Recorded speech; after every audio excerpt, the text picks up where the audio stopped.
સર્વે વહાલા વૈષ્ણવને મારા જય શ્રી કૃષ્ણ.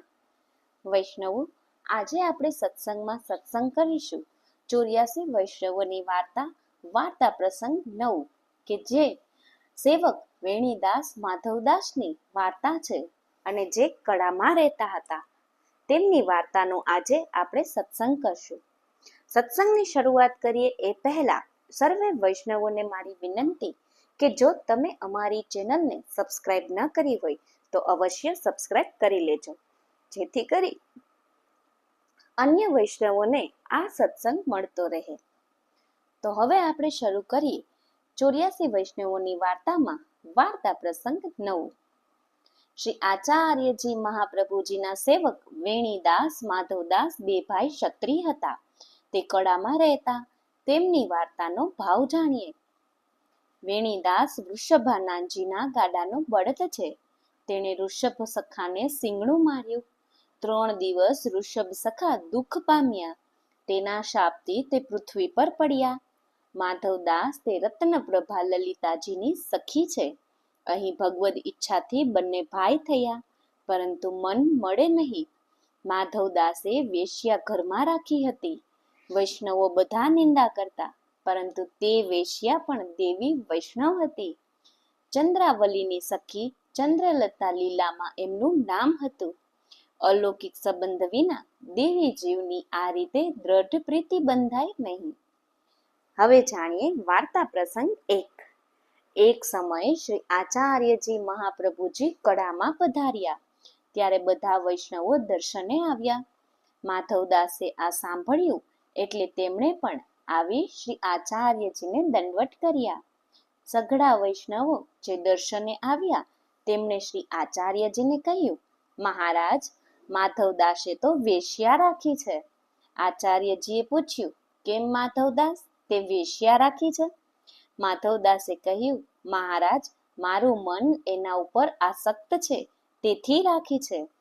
આ પ્રકારે 3 વાર શ્રી આચાર્યજીએ પૂછ્યું અને 3 વાર માધવદાસે કહ્યું, મહારાજ, મારું મન તેના ઉપર આસક્ત છે, તેથી રાખી છે. શ્રી આચાર્યજી ચૂપ થઈ ગયા. એનો અભિપ્રાય એ કે પ્રથમ વૈષ્ણવો નિંદા કરતા તે માધવદાસને વેશ્યાનો સંગ છોડાવવા માટે, કે નિંદાથી લાજ પામીને છોડી દે તેથી નિંદા કરતા. પોતાનો ભાઈ જાણીને ઈર્ષ્યાદ્વેષ ભાવ નહીં હતો. જો દોષ હોય તો બધાને બાધક થાય. શ્રી આચાર્યજીને વૈષ્ણવે કહ્યું, તે પણ માધવદાસના માટે. શ્રી આચાર્યજીના કહેવાથી છૂટે તો સારું. લૌકિકમાં વૈષ્ણવોની નિંદા થાય છે, તેથી છૂટે તો સારું. પરંતુ શ્રી આચાર્યજી તો સર્વ લીલાનો પ્રકાર જાણે, તેથી કહે, કેમ માધવદાસ, તું વેશ્યા રાખે છે? એમ કહ્યું. એમ કહેતા કે વેશ્યાનો સંગ છોડી દે, તને બાધક છે. તો માધવદાસ તેને છોડી દે, પરંતુ ગર્ભી રીતે પોતે વખાણ કર્યા. કેમ માધવદાસ, વેશ્યા જેવી હીનને અંગીકાર કરી? સંસારમાં વહી જતી હતી તેને રખાય ને, લૌકિકથી એ ન ડર્યો. માધવદાસે કહ્યું, મન એની ઉપર આસક્ત થઈ ગયું છે, એટલે રાખ્યું છે. એનું ક્યાંય ઠેકાણું નથી. સંસારની લાજ શરણ તથા વૈષ્ણવની કાની છોડીને પણ રાખી છે. મેં નથી રાખી, મનના પ્રેરક આપ છો. આપે જ તેના ઉપર મન આસક્ત કર્યું. આ પ્રકારે 3 વાર કહ્યું. એથી કે જો સાચો પ્રીતિ હશે તો એક દ્રઢ વચન સાચા નીકળશે. અને સાચે જ 3 વાર એ જ પ્રમાણે માધવદાસે કહ્યું. પોતે પ્રસન્ન થયા કે આવા ટેકના વૈષ્ણવ દુર્લભ છે. બીજી કાંઈ જ આજ્ઞા ન કરી. ત્યારે સઘળા વૈષ્ણવો શ્રી આચાર્યજી મહાપ્રભુજીને કહે, મહારાજ, હજુ સુધી આપની મર્યાદા હતી, હવે આપને પણ કહી છૂટ્યું. આપ એને કંઈ ના કહ્યું. એનો આશય એક વૈષ્ણવોને મોટી ચિંતા થઈ. આપ આગળ સ્પષ્ટ કહી દીધું. હવે એનું કલ્યાણ કેમ થશે? એ ચિંતા કરી ફરી વૈષ્ણવોએ કહ્યું, આપ એને કંઈ ન કહ્યું. તેમને કહો એમ જણાવ્યું. શ્રી આચાર્યજીએ વૈષ્ણવોનું સમાધાન કર્યું. તમે ચિંતા ના કરો, એનું મન એના ઉપર આસક્ત છે. શ્રી ઠાકોરજીને ફેરવતા કેટલી વાર લાગે. ગદાધર દાસે એને આશીર્વાદ આપ્યા. હરિભક્તિ દ્રઢ થશે, તે જ આ માધવદાસ છે. એમ કહી એ જણાવ્યું કે આની ચિંતા તમે ન કરો. આ પોતે સંસારમાં પડવા વાળો નથી. વેશ્યા વગેરેને બીજાને પણ તે સંસારમાંથી કાઢવા વાળો છે. ગદાધર દાસે દ્રઢ ભક્તિ આપી તે મેં આપી છે. હવે જો હું હઠ કરીને છોડાવું તો ગદાધર દાસ ભગવદ્યની કૃપા કેમ જાણી જાય? ગદાધર દાસે હરિભક્તિ આપી તે દ્રઢ થશે. તમે આની ચિંતા ન કરો. બધા વૈષ્ણવો પ્રસન્ન થઈને ચૂપ રહ્યા. માધવદાસનું મન ફર્યું અને વેશ્યાને દૂર કરી. વૈષ્ણવની રીતે મર્યાદામાં ચાલવા લાગ્યા. સારા વૈષ્ણવ થયા. આમાં આ જણાવ્યું કે વેશ્યાને દૂર કરી એનો અર્થ એ કે વેશ્યાને એ બતાવ્યું કે તું શ્રી ગુસાઈજીની સખી છે. જ્યારે શ્રી ગુસાઈજી પધારશે ત્યારે કાર્ય થશે. હવે મારે તારે ન બને એમ કહીને કાઢી. વેશ્યાએ 15 વર્ષ વિના ઘીની લુખી અંગાખરી ખાઈને નિર્વાહ કર્યો. શ્રી ગુસાઈજી કડામાં પધાર્યા ત્યારે વેશ્યાએ સાંભળ્યું એટલે ગુસાઈજીને આવીને વિનંતી કરી, મહારાજ મને અંગીકાર કરો. શ્રી ગુસાઈજી કહે, અમે વેશ્યાને સેવક નથી કરતા. ઘરે આવીને પડી રહી, અનજલ છોડી દીધું. 8 દિવસ શ્રી ગુસાઈજી કડામાં રહ્યા. દૂરથી વેશ્યા દર્શન કરી જાય. 9મા દિવસે શ્રી ગુસાઈજી પધારવા લાગ્યા ત્યારે વેશ્યા 2 મનુષ્યોનો હાથ પકડીને આવી અને કહ્યું, મહારાજ આજે 9મો દિવસ અન્ન છે. જલ વિના હવે મારા પ્રાણ છૂટશે. જો આપ અંગીકાર નહીં કરો તો શ્રી ગુસાઈજીએ જણાવ્યું કે આનો દોષ દૂર થયો છે, શુદ્ધ થઈ છે. એટલે તે વેશ્યાને નામ સંભળાવ્યું. તેણીએ બ્રહ્મ સંબંધની વિનંતી કરી. મહારાજ માધવદાસ કહી ગયા છે કે તું શ્રી ગુસાઈજીની દાસી છે. તેથી આપને માટે વર્ષ 15 સુધી સૂકી અંગાખરી ખાઈને દેહ રાખી છે. હવે જે આજ્ઞા કરો તે હું કરું. તું દુષ્ટ છું, પરંતુ માધવદાસના સંબંધી મને શ્રી આચાર્યજી મહાપ્રભુજીના દર્શન પણ થયા અને આપના દર્શન પણ થયા. મને બ્રહ્મ સંબંધ કરાવી મારા માથે ભગવત સેવા પધરાવી તો મારા પ્રાણ રહેશે. ગુસાઈજીએ તેનો શુદ્ધ ભાવ જોઈને તેને બ્રહ્મ સંબંધ કરાવ્યું. લાલજી પધરાવી દીધા. વૈષ્ણવોને કહ્યું, આને સેવાની રીતિ ભાંતિ બધી બતાવી દેજો. તે પ્રકારે એ સેવા કરશે. એ પ્રમાણે સેવા કરતા વેશ્યાને અટકાવ થયો. વૈષ્ણવો રોકે કે 4 દિવસ સુધી જલાદી કોઈ વસ્તુને ના અડો, પરંતુ એને પ્રેમ ઘણો તેથી રહેવાય નહીં. અટકાવમાં પણ સેવા કરે. 5મા દિવસે અપરસ કાઢે. શ્રી ઠાકોરજીને પંચામૃત સ્નાન કરાવે. વૈષ્ણવોએ તેનાથી વ્યવહાર છોડી દીધો. થોડા દિવસમાં શ્રી ગુસાઈજી કડા પધાર્યા ત્યારે બધાએ શ્રી ગુસાઈજીને કહ્યું, મહારાજ એ વેશ્યા અટકાવમાં પણ ઘણું રોકવા છતાં માનતી નથી, સેવા કરે છે. એવું સાંભળી શ્રી ગુસાઈજીએ વેશ્યાની પાસે બોલાવી પૂછ્યું, અટકાવમાં એટલે કે લોટી જારીજી કેમ ભરો છો? વેશ્યાએ કહ્યું, મહારાજ મારા જેટલા રૂવાડા છે તેટલા ઘણી લૌકિકમાં કર્યા છે. હવે અલૌકિક ઘણી આપે કહી દીધા. તેના વિના 4 દિવસ કેમ રહી શકાય? આપ તો અંતર્યામી છો.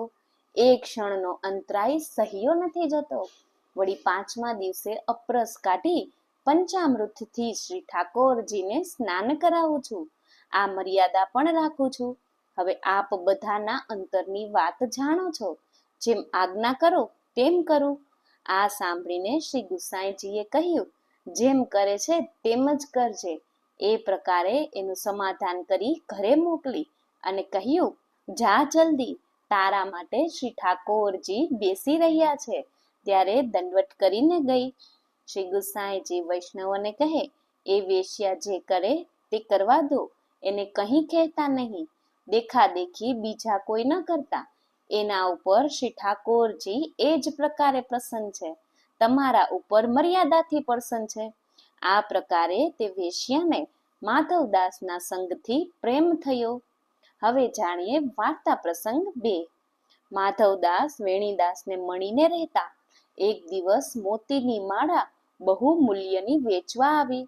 તે જોઈને માધવદાસે વેણીદાસને કહ્યું, આ માળા શ્રી નવનીત પ્રિયાજીને લાયક છે, તે લો. ત્યારે વેણીદાસે કહ્યું, માળાની શી વાત છે? અમારે જે કંઈ વસ્તુ છે તે બધી શ્રી ઠાકોરજીની છે. એમ કહી વાતને ટાળી દીધી. માધવદાસે કહ્યું, બધું ઠાકોરજીનું છે, ત્યારે શ્રી ઠાકોરજીને માટે માલા કેમ નથી લેતા?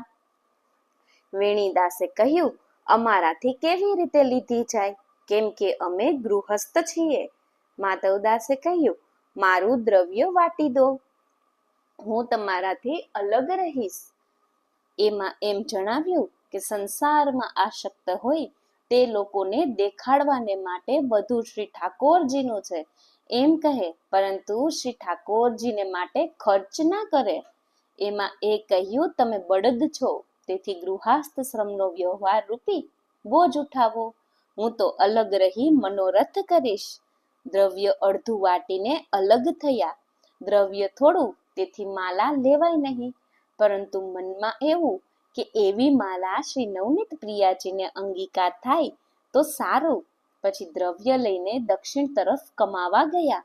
આ માલાનો માધવદાસે અલૌકિક રીતે અંગીકાર વિચાર્યો. તે લૌકિકમાં જાય નહીં. તે માલા પ્રયાગમાં વેચવા આવી. ત્યારે પ્રયાગના વૈષ્ણવોએ વેચાથી લઈ શ્રી આચાર્યજીને આપી. આચાર્યજીએ શ્રી નવનીત પ્રિયાજીને પહેરાવી.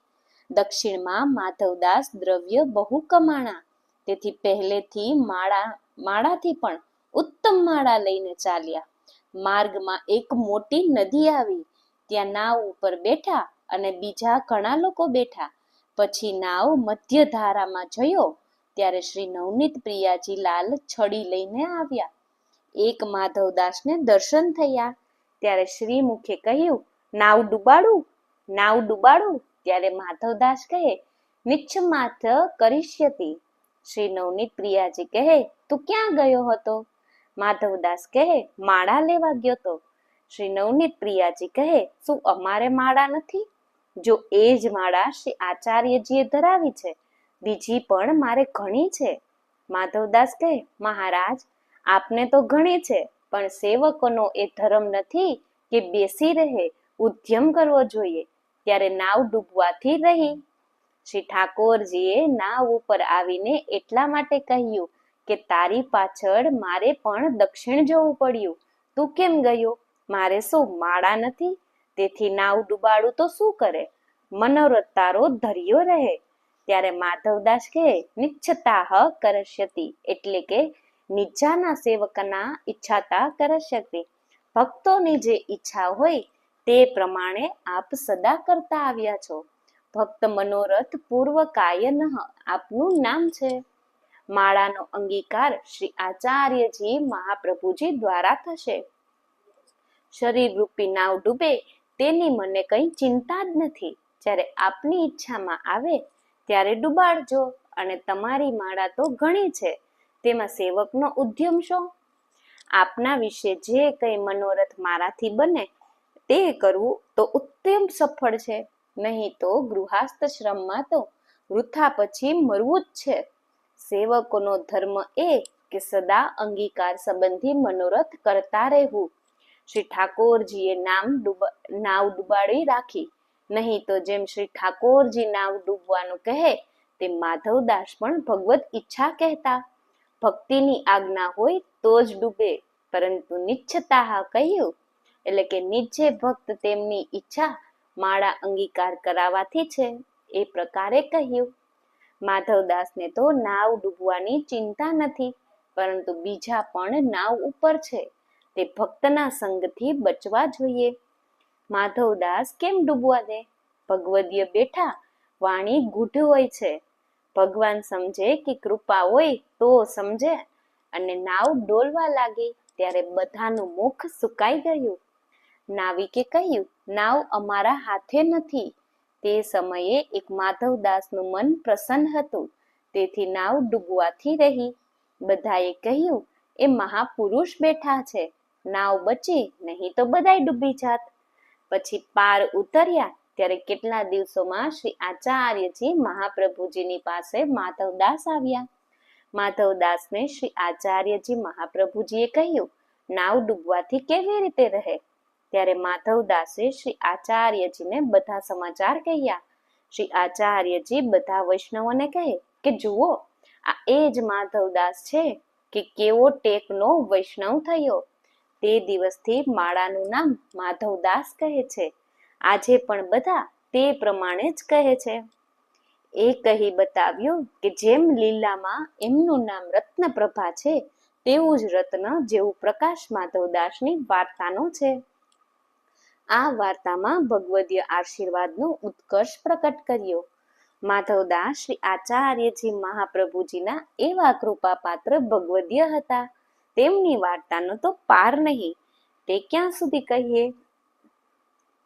એવા સર્વે વહાલા વૈષ્ણવોને મારા જય શ્રી કૃષ્ણ. તો વૈષ્ણવો, આજે આપણે સત્સંગમાં સત્સંગ વિશે જાણ્યું. વાર્તા પ્રસંગ 9, 84 વૈષ્ણવોની વાર્તા વિશે. હવે આપણે આગળનો સત્સંગ કરીશું, તેમાં આપણે વાર્તા પ્રસંગ 10 લેશું. અને હા વૈષ્ણવો, તમે જો અમારી ચેનલને સબસ્ક્રાઇબ ન કરી હોય તો અવશ્ય લાલ બટન દબાવીને સબસ્ક્રાઇબ કરી લેજો. અને આ સત્સંગ અનેક વૈષ્ણવો સુધી પહોંચાડવા વિનંતી. એવા